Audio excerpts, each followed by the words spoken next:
बुराई, कोई अपने खानदान की बुराई, यानी उसकी गीबत और उसकी गीबत। नमाज से कोई मतलब नहीं। कयामत के दिन तेरा हश्र अलग होगा, तेरे शोहर का हश्र अलग होगा। तुझे अपने अमाल का हिसाब देना है, तेरे शोहर को अपने अमाल का हिसाब देना है। 10 दिन उस दिन जबान पे अल्लाह ताला लगा देगा। ये जबान तो कैंची की तरह चलती है, इसी जबान से इंसान दूसरे के घरों में आग लगाता है। यही जबान है जो बीवी को शोहर से जुदा कर देती है। यही जबान है जो माँ को बेटी से जुदा कर देती है। यही जबान है जो बाप को बेटे से जुदा कर देती है। यही जबान है जिसको चाहे लड़ा दे।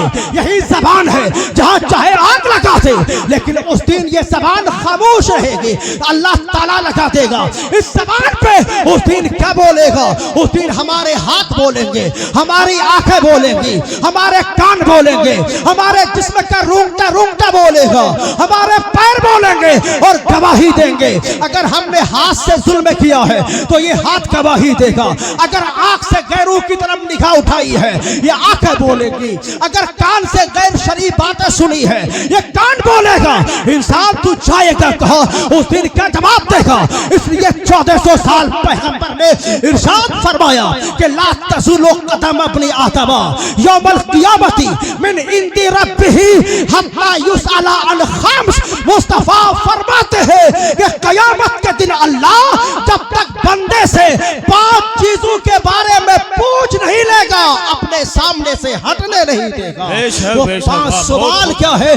अल्लाह पूछेगा। पहला सवाल अन उम्रिही फीमा अफना हो। ए बंदा बता, मैंने तुझे उम्र दिया था, आज 70 साल के ज़ईफ हम हो गए लेकिन नमाजी ना बन सके। आज 60 साल हमारी उम्र हो गई लेकिन हमारे चेहरे पे दाढ़ी नहीं है। हम ब्लेड और नाई की दुकान पे जाके ब्लेड लगवाते हैं, अपने चेहरे को छिलवाते हैं। फिर तू कहता है कि हम पर अल्लाह का करम क्यों नहीं होता? फिर तू कहता है कि जालिम बादशाह हम पे क्यों मुसल्लत हुआ? फिर तू कहता है अल्लाह की मदद क्यों ना आई? अरे अल्लाह आज भी वही है जो अल्लाह बदर के मैदान में अगर फरिश्तों की फौज भेजकर अपने महबूब की मदद करा सकता है, जो अल्लाह खाने काबा को बचाने के लिए, अबरहा को तबाह करने के लिए अबाबिल का लश्कर भेजना जानता है, जो अल्लाह फिरौन और फिरौनी को गर्क करने के लिए दरियाए नील के 2 पाठ को मिला सकता है और बनी इस्राइल हज़रत मूसा को गुजारने के लिए रास्ता देना जानता है, तो वो रब आज भी हमारी मदद करना जानता है। मगर शर्त यह है कि हमें रब का होना पड़ेगा, हमें रब की तरफ रुजू करना होगा।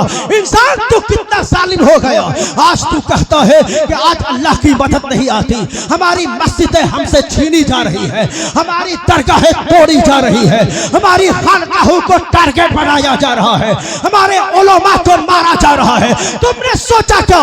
अभी मुझसे पेशरू खतीब से तुमने सुना कि वो बगदाद की जमीन के जहाँ पे दरियाए दजला है, लेकिन आज जो तुम कहते हो हमारे अमरूहा में बिच्छू वाले पीर का बाबा है, बरेली शरीफ में आला हजरत की दरगाह है, दिल्ली में महबूबे इलाही की दरगाह है, ख्वाजा कुतुब की दरगाह है। हम इन औलिया के मानने वाले हैं, इनके सदक़े में हम बचेंगे। लेकिन याद रख, अगर दिल्ली में ख्वाजा कुतुबुद्दीन है, अगर दिल्ली में हज़रत नज़ामुद्दीन है, अगर बरेली में इमाम अहमद रज़ा फाज़िले बरेलवी है, तो बगदाद की सरजमीन पर जब तबाही आई थी, मुसलमानों के सरों का मीनार बनाया गया था, उसी बगदाद में हज़रत नजमुद्दीन भी शहीद हो चुके हैं। उसी बगदाद में तातारियों ने फरीदुद्दीन जैसे विलायत के मार्फत को शहीद किया।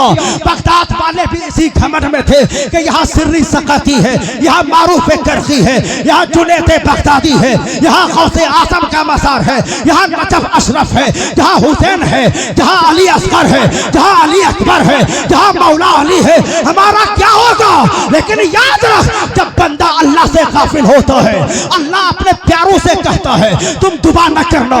इन मुसलमानों को सबक सिखाना होगा। ये फासिक हो गए हैं, ये फाजिर हो गए हैं, ये मस्जिदों से दूर हो गए हैं, झूठ इनके अंदर है, बेईमानी इनके अंदर है, शराब नोशी इनके अंदर है, ज़िनाकार के हैं, जब तक ये अपने गुनाहों से तौबा न करेंगे इन्हें मारा जाएगा, काफिरों को मुसल्लत कर दिया जाएगा। आज भी तू उठा ले इस्लाम की तारीख, अल्लाह की तरफ रुजू हो जा। तेरी तारीख तो वो है कि तेरी तारीख तो वो है कि शाम की वादियां तेरी अजमत का खुतबा पढ़ती हुई नजर आती है। तेरी माजी तो वो है कि उहद के मैदान में इस्लाम का झंडा तूने बुलंद किया है। तेरी तारीख तो वो है कि बद्र की जमीन पर इस्लाम की तारीख तूने रकम की है। आज भी तू अल्लाह का हो जा तो सारी कायनात तेरी हो जाएगी। बद्र की वादी में इस्लाम का झंडा हमने बुलंद किया, उहद की जमीन पर हमने इस्लाम की तारीख रकम की। अफ्रीका के तपते हुए सहराओं में हमने घोड़े दौड़ाए, दरियाए दजला का रुख हमने मोड़ दिया। आज भी तू अल्लाह का हो जा। एक हाथ में रसूलुल्लाह का दामन ले ले, एक हाथ में कुरान को ले ले और फिर तू निकाल दे। दुनिया भी तेरी होगी और मरने के बाद अल्लाह तुझे जन्नत अता फरमाएगा। नारे तकबीर, नारे रिसालत, मजहबे इस्लाम, मसलके आला हजरत उलमाए अहले सुन्नत, मुफ्ती अफजा साहिब क़िबला। यानी आज जरूरत है हमें अपने आप को बदलने की।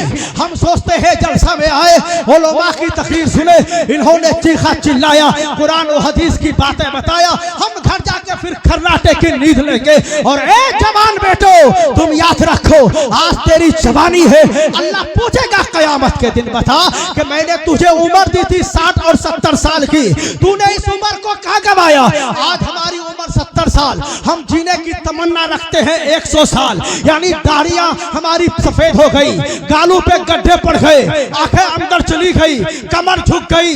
हम मस्जिद में जाते हैं, जवानी में हमने नमाज ना पढ़ी, बूढ़ापा आया, कुर्सी लगा लिया मस्जिद में कि इमाम साहब कुर्सी लगा दो ताकि हम बैठ के नमाज पढ़े। नादान तू कैसा हो गया। आज तू जब जवान है, आज तेरी कमर में ताकत, तेरे बाजू में ताकत, तेरे सीने में ताकत, तेरे चेहरे में ताकत, तेरी जबान पे ताकत। आज तू अल्लाह की इबादत में झुक जा।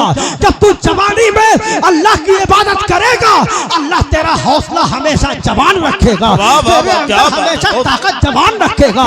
लेकिन आज तूने इस जवानी को गुटखा खा के, शराब पी के, ताश के अड्डे में बैठ के, दूसरे की बहन बेटियों को देख के, आज हमारे बाप ऐसे है कि बेटा 30 साल का हो गया, उसकी शादी की बात नहीं, बेटी 25 साल की हो गई, उसकी शादी का तस्करा नहीं। एक बाप कहता है हम बेटी को डॉक्टर बनाएंगे तब शादी कराएंगे, हम बेटी को इंजीनियर बनाएंगे तब शादी कराएंगे, हम बेटी को प्रोफेसर बनाएंगे तब शादी करेंगे। आज देख तेरे सामने क्या होता है।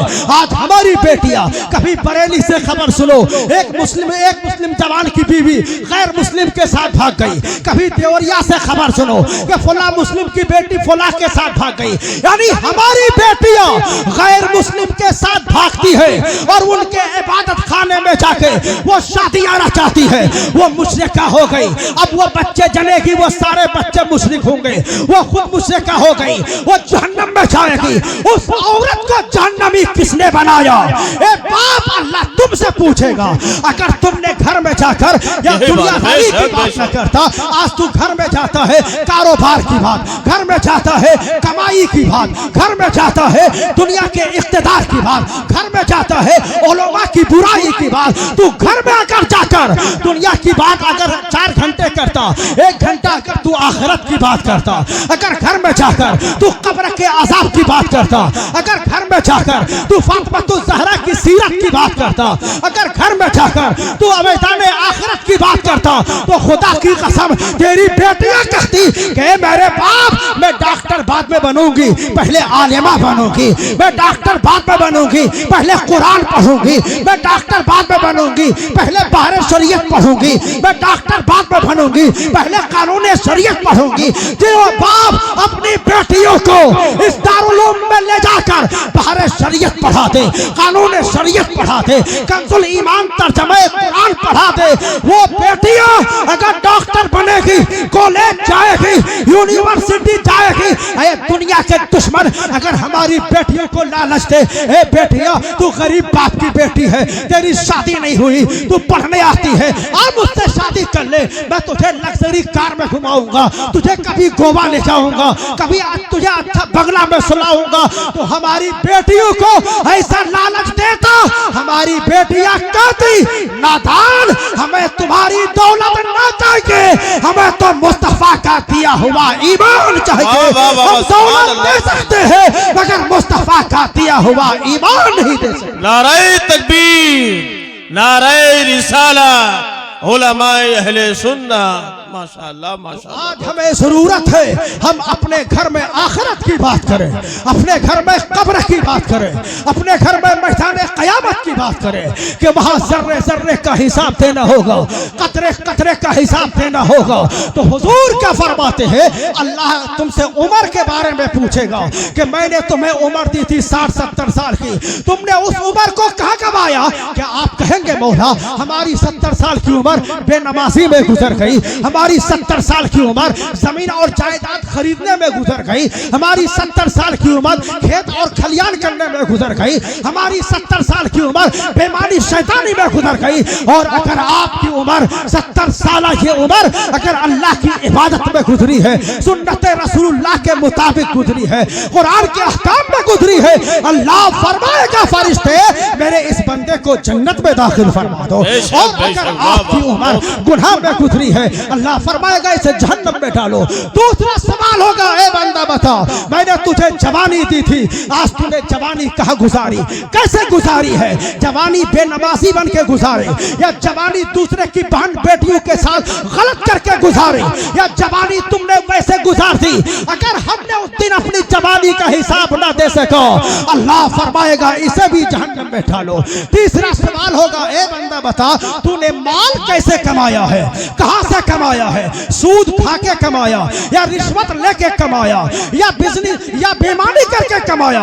आज हम इसी दौलत को कमाने के लिए एक भाई भाई का दुश्मन बन जाता है, बेटा बाप का दुश्मन बन जाता है, खानदान खानदान का दुश्मन बन जाता है। इंसान सोचता है दौलत कमाओ, हमें अपने पड़ोसी से आऊजा हो जाना है, इसने 2 मंजिला मकान बनाया, हमें 3 और 4 मंजिला मकान बनाया है। हुजूर फरमाते अल्लाह पूछेगा बता तूने दौलत को कहां से हासिल किया है और कैसे हासिल किया है? अगर उस दिन हम जवाब ना दे सके, अल्लाह अपने सामने से हटने ना देगा। चौथा सवाल होगा, ए बंदा बता तूने दौलत को कहां कहां खर्च किया है?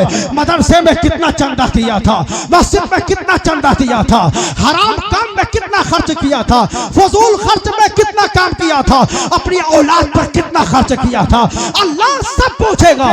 दौलत कहां से कमाया, दौलत कहां खर्च किया? पांचवा सवाल अल्लाह पूछेगा, ए बंदा बता तू जितना जानता था उतना अमल करता था या नहीं करता था? यानी हर आदमी मुसलमान जानता है कि नमाज पढ़ना हम पे फर्ज है, हर मुसलमान आकिल और बालिग जानता है कि झूठ नहीं बोलना चाहिए, शराब नहीं पीना चाहिए, जुआ नहीं खेलना चाहिए, रंडीबाजी नहीं करना चाहिए, तवाइफ के कोटे में नहीं जाना चाहिए। हम अगर जानते हुए अमल नहीं करते, अल्लाह फरमाएगा इसे भी जहन्नम में डालो। यानी 5 सवाल के बारे में जब तक अल्लाह पूछ नहीं लेगा, अपने सामने से हटने नहीं देगा। तो ए बंदा तू आखिरत के बारे में क्यों नहीं सोचता है? आज तू एक लड़की से प्यार करेगा और फिर ये लड़की तुझे धोखा देके दूसरे के साथ चली जाएगी। ए जवानों, तुम तो अपने बाप का मुस्तकबिल हो, तुम तो इस्लाम का मुस्तकबिल हो, तुम तो अपने माँ और बाप का सहारा हो। तुम्हारे अल्लाह ने जवानी दिया है, इस जवानी में तुम अपनी आंखों में गैरों का हुस्न न बसाओ। अगर तुम्हें हुस्न की बुनियाद पे किसी से मोहब्बत करना है तो दुनिया की किसी लड़की से न करो। यहाँ अदावत है, यहाँ नफरत है, यहाँ पाप है, यहाँ गुनाह है, यहाँ हरामकारी है, यहाँ दोज़ख में ले जाने का जरिया है।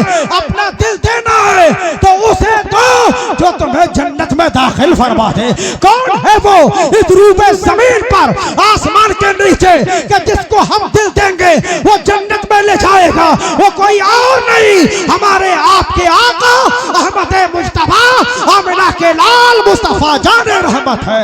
इसलिए कि अल्लाह ने अपने महबूब से ज्यादा हसीन कायनात में किसी को बनाया ही नहीं है। तुमको अगर हुस्न की बुनियाद पे मोहब्बत करनी है तो हुजूर से मोहब्बत करो। अगर हुस्न की बुनियाद पे मोहब्बत करनी है तो हुजूर से मोहब्बत करो। हुजूर की हुजूर के हुस्न का आलम तो ये है। अल्लाह अकबर। हज़रत अनस फरमाते हैं हुजूर ने मुझसे फरमाया कि ए अनस सुन, अल्लाह ने आदम से लेके ईसा तक जितने अंबिया भेजे अल्लाह ने सबको हसीन सूरत दिया, दिलकश आवाज दिया। यानी आदम आए तो अल्लाह ने हसीन सूरत दिया, दिलकश आवाज दिया। हज़रत नूह आए तो अल्लाह ने हसीन सूरत दिया, दिलकश आवाज दिया। हज़रत ज़करिया आए वो भी हसीन है, हज़रत मूसा है वो भी हसीन है, हज़रत यूसुफ है वो भी हसीन है, हज़रत ज़करिया है वो भी हसीन है, हज़रत शीश है वो भी हसीन है। यानी सारे अंबिया सारे रसूल ये हसीन है। लेकिन ए अनस, अल्लाह ने तुम्हारे नबी को सारे नबियों से ज्यादा हसीन बनाया है। अल्लाह, नारे तकबीर, नारे रिसालत, शाने मुस्तफा, मजहब इस्लाम। माशाअल्लाह, सुभान अल्लाह ने तुम्हारे नबियों को तुम्हारे नबी को सबसे ज्यादा हसीन बनाया है। और जब इमाम अहमद रज़ा का कलम हुस्न मुस्तफा पे उठता है तो लिखते हैं और कहते हैं कि हुस्न खाता है जिसके नमक की कसम वो वली है दिलारा। हमारा नबी जिक्र सब फीके जब तक न मज़कूर हो, जिक्र सब फीके जब तक न मज़कूर हो। नमकीन हुस्न वाला हमारा नबी सबसे औला वो आला, हमारा नबी सबसे पाला वो वाला, हमारा नबी अपने मौला का प्यारा। हमारा नबी कौन देता है, देने को मुंह चाहिए, देने वाला है सच्चा।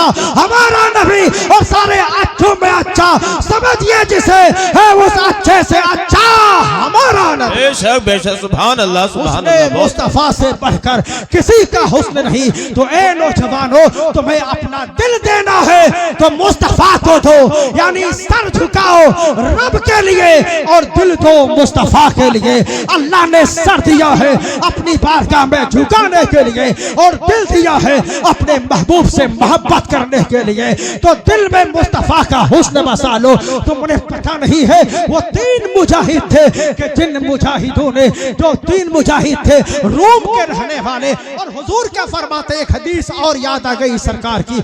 अल्लाह के रसूल फरमाते हैं सबअतुन युज़िल्लुहुमुल्लाहु ताला फी ज़िल्लिही ला ज़िल्ला इल्ला ज़िल्लहु। हुजूर फरमाते हैं कि ए नौजवानों, कयामत के दिन अल्लाह के अर्श के साया के अलावा कोई साया न होगा।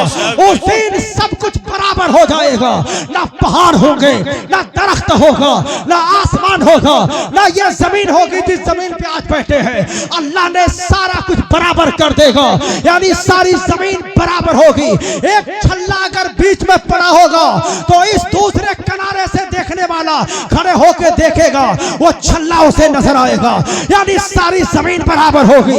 उस दिन किसी का साया न होगा। अल्लाह फरमाता इधर समाउल फतरत वो इधल कवाकिबुन तसरत वो इधल बिहार फुज्जरत वो इधल कुबूर बुअसरत अलीमत नफ्सुम मा क़द्दमत वो अखरत या अय्युहल इंसानु मा गर्रका बिरब्बिकल करीम।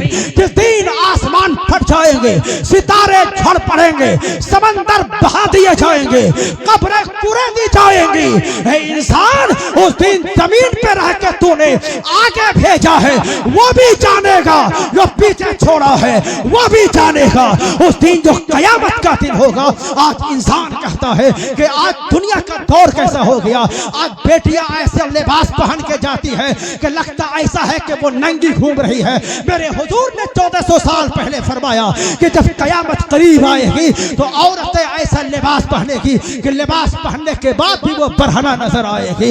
औरतें ऐसी होंगी कि उसके सामने न बाप की हया होगी, न भाई का शर्म होगा, वो बेधड़क गैरों से बात करेगी। हुजूर फरमाते हैं घर घर से गाने बजाने की आवाज आएगी। उलमा की कदर लोग नहीं करेंगे, इल्म उठा लिया जाएगा। यानी उलमा उठा लिए जाएंगे, बरकतें खत्म हो जाएंगी। साल मिसले महीना का होगा, महीना मिसले हफ्ता का होगा, हफ्ता मिसले दिन का होगा और फिर दिन जो है मिसले घंटा के होगा। हुजूर फरमाते हैं यानी कयामत जब करीब आएगी तो फिर तौबा का दरवाजा बंद होगा। उससे पहले हजरत ईसा अलैहिस्सलाम आएंगे। ईसा अलैहिस्सलाम जब इस दुनिया में आएंगे उससे पहले दज्जाल आएगा।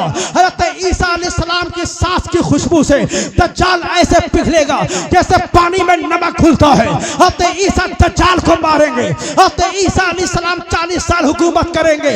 अभी आपकी शादी नहीं हुई, आप दुनिया में उस वक्त आएंगे, आप शादी करेंगे, आपकी औलाद होगी। हजरत ईसा वहां दफन होंगे जहां आज मुस्तफा दफन है। उस मुस्तफा के गुंबद में हुजूर की कब्र है, अबू बकर सिद्दीक की कब्र है, फारूक आजम की कब्र है, और एक कब्र की जगह खाली है, वहां पर हजरत ईसा दफन होंगे। लेकिन जब हजरत ईसा अलैहिस्सलाम का 40 साल का दौर होगा, वो ऐसा दौर होगा बच्चे सांप से खेलेंगे, सांप बच्चों से खेलेगा, भेड़ बकरियों के साथ खेलेगा, बकरियां भेड़ के साथ खेलेंगी, शेर बकरियों के साथ रहेगा, बकरियां शेर के साथ रहेंगी। एक अनार के छिलके के साये में 10 लोग बैठेंगे और नहरे फरात खजाने उगा देगी। ये 40 साल का जमाना, ऐसा जमाना होगा। उस वक्त सब मोमिन होंगे, ना कोई रास्ती होगा, ना कादियानी होगा, ना चकरालवी होगा, ना बदअकीदा होगा। मुस्तफा फरमाते हैं एक जमात जमात अहले सुन्नत होगी, एक मसलक मसलक अहले सुन्नत का होगा। वो कयामत का वक्त होगा, वो 40 साल का दौर होगा। तो हजरात उस कयामत की हमारे पास तैयारियां क्या है। लेकिन आज जो लोग हमें मारते हैं, आपने सुना होगा कि फलस्तीन पे जो मुसलमानों पर जुल्म हो रहा है, ये यहूद और नसारा मुसलमानों को मार रहे हैं। लेकिन जब वो 40 साल दौर होते ईसा का आएगा तो हुजूर फरमाते हैं ये सब यहूद और नसारा कलमा पढ़ के मुसलमान हो जाएंगे। और अगर वो न पढ़ेंगे, वो छुपेंगे दरख्तों की आड़ में, जंगल और झाड़ियों में, तो जंगल वहां से आवाज देगा, ए मुसलमान यहाँ पे नसरानी छुपा है, आओ उसे यहाँ मार जा। दरख्त आवाज देगा, ए मुसलमान यहाँ यहूदी छुपा है, उसे यहाँ मार जा। आखिर में जब तक मुसलमान रहेगा कयामत नहीं आएगी। और जिस दिन पूरी दुनिया में एक भी कलमा पढ़ने वाला न रहेगा, उसी दिन कयामत कायम हो जाएगी। इसलिए लोगों, तुम दुनिया वालों की धमकियों से न डरो, हमें कोई मिटा नहीं सकता। हम हैं तो दुनिया रहेगी। जिस दिन हम ना रहेंगे, ना ये जमीन रहेगी, ना आसमान रहेगा, ना चांद रहेगा, ना सूरज रहेगा, ना सितारे रहेंगे, कोई ना रहेगा। इसलिए कि मुसलमान है तो दुनिया है। जिस दिन कलमा पढ़ने वाला एक भी ना होगा, तो उसी दिन अल्लाह ताला इसराफील को हुक्म देगा, ए इसराफील सूर फूको, उसी दिन दुनिया तबाह व बर्बाद हो जाएगी। लेकिन मुसलमानों, ये इम्तिहानात है हमारे लिए, ये आजमाइश है, ये इब्तिला है। अल्लाह हमारे दिलो दिमाग को झंझोड़ रहा है। हुजूर क्या फरमाते हैं, कयामत के दिन अर्श के साया के अलावा, अल्लाह के अर्श के साया के अलावा किसी का साया न होगा। लेकिन ऐसे लोगों को 7 जवान ऐसे हैं, 7 लोग ऐसे हैं जिसे कयामत के दिन अल्लाह अपने अर्श का साया नसीब फरमाएगा। वो 7 लोग कौन होंगे? हुजूर फरमाते हैं एक वो होगा जो इमाम आदिल होगा, यानी हाकिम जो होगा वो इंसाफवर हाकिम होगा, मुनसिफ हाकिम होगा, सच्चा इंसाफ करने वाला हाकिम होगा। आज तो अजीब आलमिया है साहब, अगर पंचायत का वार्ड मेंबर भी है वो भी सोचता है मुसलमानों का खून चूस ले। एक मुखिया है, प्रधान है, वो भी सोचता है जितना भी फंड आता है गरीबों के नाम पे उसे हम खा ले। और अगर कोई पंचायत करने आए तो वो दूध का दूध नहीं करता, वो जाके खानदान का लिहाज करता है, रिश्तेदारी का लिहाज करता है, वो अपने पड़ोसी का लिहाज करता है। तू कैसा मुसलमान है? तेरे नबी ने 1400 साल पहले क्या कहा?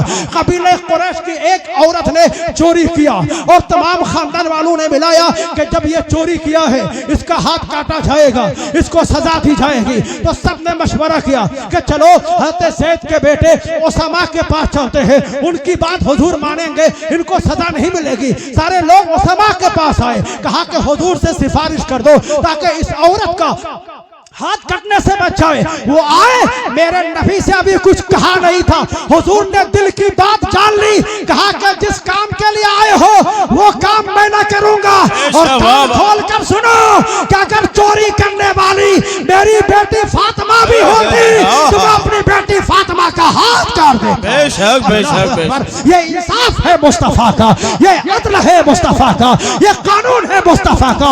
इसलिए आज दुनिया कहती है कि अगर तुम्हें दुनिया में आराम चाहिए, दुनिया में सुकून चाहिए, दुनिया में जुल्म का खात्मा करना है, तुम किसी और बादशाह का कानून नाफिज न करो, मुस्तफा का कानून नाफिज कर दो, दुनिया से जुल्म का खात्मा हो जाएगा। तो हज़रात ये मुस्तफा जाने रहमत का कानून है। हुजूर क्या फरमाते हैं, जो इमाम आदिल होगा अल्लाह ताला उसे क़यामत के दिन अर्श का साया नसीब फरमाएगा। और दूसरा जवान होगा, मुस्तफा इरशाद फरमाते हैं दूसरा वो जवान होगा कि वो रजूलुन क़ल्बुहु मुअल्लक़ुन फिल मसाजिद। हुजूर फरमाते हैं वो मर्द जो फजर की नमाज पढ़ के अपना घर जाए, ज़ोहर की नमाज पढ़ने मस्जिद में आए। आज हम लोग क्या करते हैं, फजर की नमाज में सोते हैं, यानी 2 बजे 12-1 बजे रात तक हमारा जवान मोबाइल चलाएगा, फेसबुक चलाएगा, लड़कियों से बात करेगा, इंस्टाग्राम खेलेगा, फेसबुक चलाएगा, व्हाट्सएप चलाएगा। जब अल्लाह की नीमत की तकसीम का वक्त आता है तो हमारा मुसलमान बेटा कुत्तों की तरह सोता है। इसलिए कि रात भर कुत्ते जागते हैं, जब सहरी का वक्त आता है तो कुत्ते सो जाते हैं। ए मुसलमानों, तुम्हारा काम उस 4 बजे रात सोना नहीं। मुस्तफा फरमाते हैं कि ईशा की नमाज पढ़ो, जल्दी सो जाओ। जब रात को 2-3 बजे तुम्हारी आंख खुल जाए तो वजू करो, नमाज तहज्जुद पढ़ लो, फिर अल्लाह से दुआ करो। इसलिए कि अल्लाह रात के आखिर हिस्सा में हर रात आसमान अव्वल पे अपनी तजल्ली का ज़हूर फरमाता है और बंदे से कहता है, ए बंदा तू मांग। उससे क्या मांगता है? अगर रोजी चाहता है मैं देने को तैयार हूँ, अगर मग़फ़िरत चाहता है मैं देने को तैयार हूँ, अगर औलाद चाहिए मैं देने को तैयार हूँ, अगर सरदारी चाहिए मैं देने को तैयार हूँ, अगर जो मग़फ़िरत चाहता है अल्लाह उसके गुनाह को माफ फरमा देता है। मुसलमानों, ये रात का आखिर हिस्सा सोने के लिए नहीं है। ईशा की नमाज जल्दी पढ़ो, आँख खुल जाए उठ के नमाज तहज्जुद पढ़ो। वही रात का हिस्सा है जिसमें अल्लाह अपनी रहमत तकसीम करता है, अपनी नीमत तकसीम करता है, रोजी बांटता है। लेकिन हमारा जवान कैसा हो गया, वो रात भर मोबाइल चलाएगा, जब रात के 2-3 बजे का वक्त होगा फिर वो खर्राटे लेके सोएगा। अल्लाह के रसूल फरमाते हैं कि वो जवान के जो फजर की नमाज पढ़ा, फजर की नमाज पढ़ के घर गया, नाश्ता किया, फिर अपने कारोबार में गया, काम करने गया, फैक्ट्री में गया, खेत खलियान में गया, अब वो काम भी कर रहा है, इधर इंतजार भी कर रहा है कि ज़ोहर की अज़ान होगी, मैं फौरन मस्जिद में जाऊंगा। फजर की नमाज पढ़ के चला था, हुजूर की बारगाह में सलाम पेश करके चला था, घर गया, नाश्ता किया, अब कारोबार में हाथ लगा रहा है। तो फजर की नमाज के बदले अल्लाह उसकी रोजी में बरकत दे रहा है, फजर की नमाज के बदले अल्लाह उसकी रोजी में इजाफा फरमा रहा है। अब उसका दिल लगा है कि ज़ोहर की अज़ान होगी, मैं जल्दी मस्जिद में जाऊंगा। अब जो ही खेत में था, कारोबार में था, फैक्ट्री में लगा था, जो ही अज़ान की आवाज ज़ोहर की कान के पर्दे से टकराई, फौरन काम को बंद किया, खेत खलियान को छोड़ा, अपने कारोबार को बंद किया और चला मस्जिद की तरफ। यहाँ के ज़ोहर की नमाज पढ़ा, अब ज़ोहर की नमाज पढ़ के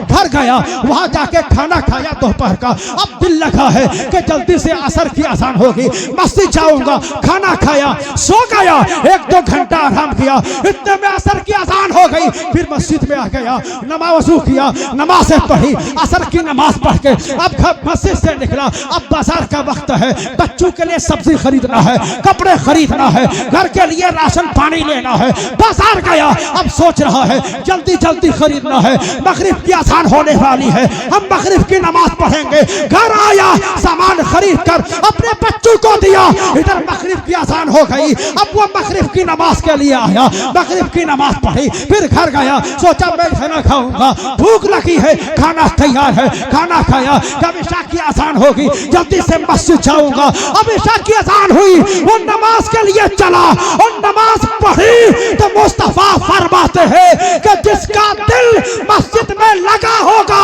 तो क़यामत के दिन अल्लाह उसे अपने अर्श का साया अता फरमाएगा। तो ए लोगों, हमें चाहिए हम हुजूर की इस फरमान पर अमल करें। और एक नौजवान की बात सुन लीजिए, तीसरा वो शख्स है, हुजूर फरमाते हैं कि तीसरा वो जवान जिसको आला घराने की लड़की यानी जो तवाइफ और कोठियों में ज़नाकारियां कराती है, वो निहायत बदतमीज और पाखाना के बराबर वो होती है जो धंधा करवाए, जो बदतमीजियां करवाए। वो औरत नहीं बल्कि हुजूर इरशाद फरमाते हैं वो औरत जो आला खानदान की हो, आला नस्ब की हो, आला मालदार की बेटी हो, इज्जत में आला हो, रिफात में आला हो, मालदारी में आला हो, हुस्न जमाल में आला हो। हुजूर फरमाते हैं कि ऐसी लड़की अगर किसी लड़का को दावत हुस्न दे, दावत मोहब्बत दे, दावत नजारा दे कि तू आ मुझसे मोहब्बत कर ले, मुझसे प्यार कर ले, मेरे सीने से लग जा, मुझे अपना दिल दे दे और तखलिया में आ, मुझसे ज़िना कर ले, मेरी प्यास बुझा दे। और वो नौजवान कहे फ़क़ाला अख़ाफ़ुल्लाह, वो कहे कि नहीं नहीं, मैं तेरे हुस्न का दीवाना नहीं, मैं तुझसे गलत नहीं कर सकता, मैं तो अल्लाह से डरता हूँ, उसको ठोकर मार दे। मुस्तफा फरमाते हैं ऐसे जवान को अल्लाह क़यामत के दिन अर्श का साया नसीब फरमाएगा। तो ए जवानों, आज तुम जो दुनिया की लड़कियों के चक्कर में अपनी जवानी को बर्बाद कर रहे हो, अपनी उम्र को साये कर रहे हो, ये तुम्हारा कोई काम का नहीं है, बल्कि अल्लाह ने जवानी दी है बाप की खिदमत के लिए, अल्लाह ने जवानी दी है माँ की खिदमत के लिए, अल्लाह ने जवानी दी है अपनी इबादत के लिए। तो तू अपने माँ बाप की खिदमत कर, इस जवानी को बचा के रख। तो हुजूर फरमाते हैं इमाम आदिल, जो इमाम आदिल हो अल्लाह उसे अर्श का साया नसीब फरमाएगा। वो जवान जिसका दिल मस्जिद में लगा हो अल्लाह उसे अर्श का साया नसीब फरमाएगा। वो जवान जिसको आला नस्ब, आला हुस्न की लड़की अगर मोहब्बत के लिए दावत दे तो अल्लाह ताला वो उसे अर्श का साया नसीब फरमाएगा। वो कहे कि मैं अल्लाह से डरता हूँ। 7 जवान ऐसे हैं और चौथा जवान वो है कि जिसे अल्लाह ताला अर्श का साया नसीब फरमाएगा कि वो जवान के जो जवान हुआ अल्लाह की इबादत में जिसको जवानी आई, अल्लाह के जिक्र में जिसको जवानी आई, अल्लाह की याद में जिसे जवानी आई, अल्लाह के इबादत में जिसे जवानी आई, हुजूर फरमाते क़यामत के दिन अल्लाह उसे भी अर्श का साया नसीब फरमाएगा। और 5वां वो है, हुजूर फरमाते हैं कि जिसने सदका किया, सदका किया दाहिने हाथ से किया, बाएं हाथ को खबर न हो, अल्लाह उसे भी क़यामत के दिन अर्श का साया नसीब फरमाएगा। आज जो हम सोचते हैं कि हम चंदा 10 रुपए दे या 10,000 दे, हमारा नाम हो जाए, हमारा नाम हो जाए, लोग हमें सखी कह के पुकारे, इससे कुछ नहीं होता है, बल्कि जो काम करो अल्लाह की रजा के लिए करो। दुनिया तारीफ करे या न करे, दुनिया तुम्हारे बारे में कुछ बोले या न बोले, अल्लाह तो वो है जो दिलों की खबर को जानता है, अल्लाह तो वो है जो दिलों के राज को जानता है। तो हुजूर फरमाते हैं कि जिसने सदका ऐसा किया जो दाहिने हाथ से दे, बाएं हाथ को खबर न हो, हुजूर फरमाते हैं ऐसे को भी अल्लाह ताला क़यामत के दिन अर्श का साया नसीब फरमाएगा। तो लोगों, अल्लाह तबारक व तआला के जिक्र से भी जाओ। हुजूर क्या फरमाते हैं, अल्लाह के रसूल फरमाते हैं कि मैं उस जवान को, जो जवान मुझे 2 चीजों की जमानत दे दे, वो 2 चीजें क्या है? हुजूर फरमाते हैं जो 2 जबड़ों के दरमियान रहने वाली जबान और 2 टांगों के दरमियान रहने वाली शर्मगा की जमानत मुझे दे दे, मैं मुस्तफा उसे जन्नत की जमानत दे रहा हूँ। हुजूर फरमाते हैं तो ए नौजवानों, तुम अपनी जबान को संभाल के रखो, अपनी शर्मगाह को संभाल के रखो। ए मेरी माँ बहनों, इस्लाम की शहजादियों, आज वक्त है कि तुम अपने ईमान को बचाओ, अपने शोहर की खिदमत करो, अपने अकीदे को बचाओ। ये दूसरे की दौलत देख के तुम कभी बहक ना जाना। और ए मेरे बाप, तुम भी कान खोल कर सुनो, अगर तुम्हारी बेटी कहे कि मेरे बाप मैं MBBS की तैयारी करूंगी, मुझे मल्टीमीडिया मोबाइल दो, मैं टीचर की तैयारी करूंगी, मुझे मोबाइल दो, मैं इंजीनियर की तैयारी करूंगी, मुझे मोबाइल दो। आज क्या होता है, यानी एक बेटी 10वीं पास कर ली, अब 12वीं पास कर ली, अब बाप चाहता है मैं बेटी को आगे बढ़ाऊं, वो बेटी कहते नहीं नहीं मेरे पास ऑनलाइन में तालीम हासिल करूंगी, मुझे मल्टीमीडिया मोबाइल चाहिए, मुझे लैपटॉप चाहिए ताकि मैं उसमें तैयारी करूं। आज यही हुआ, हमने बेटियों के हाथ में बड़ा बड़ा मोबाइल दे दिया, यानी मल्टीमीडिया मोबाइल दे दिया। अब वही बेटियां फेसबुक चलाती है, व्हाट्सएप चलाती है, अब वही लड़कों से बात करती है। एक दिन ऐसा हुआ हमारी बेटी भाग गई, इसलिए ऐलों को डॉक्टर बनाना बाद में है, इंजीनियर बनाना बाद में है, प्रोफेसर बनाना बाद में है, इंजीनियर बनाना बाद में है, ईमान बचाना पहले है। तो डॉक्टर बन गई, इंजीनियर बन गई, प्रोफेसर बन गई, अगर ईमान न बचा सकी उसका कुछ काम ना आएगा। अगर कुछ ना बनी मगर ईमान बचा के दुनिया से गई, अल्लाह उसे जन्नत में आला मकाम अता फरमाएगा। बेशक बेशक बाबा, हमें बेटियों को ऐसी तालीम देना चाहिए, हम बेटियों के बारे में यही सोचे, इसलिए कि ईमान वो चीज है, हुजूर फरमाते हैं अल्लाह जन्नत उसी को देगा जिसका खात्मा ईमान पर होगा, वरना जन्नत मिलने वाली नहीं है। इसलिए कि अल्लाह फरमाता है इन्नल्लाह ला यगफिरु अन युश्रका बिही व यगफिरु मा दूना ज़ालिका अल्लाह लिमन यशा। अल्लाह फरमाता है कि मैं शिर्क और कुफ्र के अलावा जिसे चाहूंगा उस गुनाह को माफ फरमा दूंगा, मगर शिर्क को माफ नहीं करूंगा, कुफ्र को माफ नहीं करूंगा। आज अगर हमारी बेटियां गलत होंगी, हमारे बेटे गलत रास्ते पे चलेंगे, तो ये बदनामी और इसका हिसाब अल्लाह की बारगाह में मुझे भी देना है। ये दारुल उलूम जो सैफुल उलूम जामिया सैफुल उलूम है, मदरसा सैफुल उलूम से ये 5 बच्चे जो हाफिज कुरान बन रहे हैं, अगर इनके माँ बाप है वो खुश हो जाओ कि अल्लाह ताला कयामत के दिन ना इंजीनियर के बाप को, ना डॉक्टर के बाप को, ना प्रोफेसर के बाप को, ना मास्टर के बाप को, ना DM के बाप को, ना IPS के बाप को, ना IAS के बाप को, ना दुनियादार के बाप को कयामत के दिन सोने का ताज न देगा। अल्लाह कयामत के दिन अगर सोने का ताज पहनाएगा तो इन हाफिज कुरान के वालिदैन के सर पे अल्लाह सोने का ताज सजाएगा, ऐसा ताज रखेगा जिस ताज की रोशनी के सामने सूरज की रोशनी फीकी पड़ जाएगी। ए हाफिज कुरान के वालिदैन तुम खुश हो जाओ, ये कुरान के हाफिज है। आज दुनिया में इंजील का हाफिज कोई नजर ना आएगा, तौरात का हाफिज कोई नजर ना आएगा, ना ये किताबें महफूज है, लेकिन ये कुरान खुदा का ऐसा कलाम है कि इसके हाफिज दुनिया में तुम्हें लाखों मिलेंगे। और अल्लाह ने न तौरात की हिफाजत की जमानत ली थी, न ज़बूर की हिफाजत की जमानत ली थी, न इंजील की हिफाजत की जमानत ली थी। ये किताबें महफूज न रही, क्यों? इसलिए कि ये किताबें चमड़ों पे लिखी गई थी, पत्थरों पे लिखी गई थी, कागजों पे लिखी गई थी, लेकिन कुरान इसलिए महफूज रहेगा कि कुरान न सिर्फ चमड़ों में लिखा गया है, न कागजों में लिखा गया है, न पत्थरों पर लिखा गया है, बल्कि कुरान को अल्लाह ने मुसलमान बच्चों के सीनों में लिख दिया है। तो जब तक दुनिया रहेगी कुरान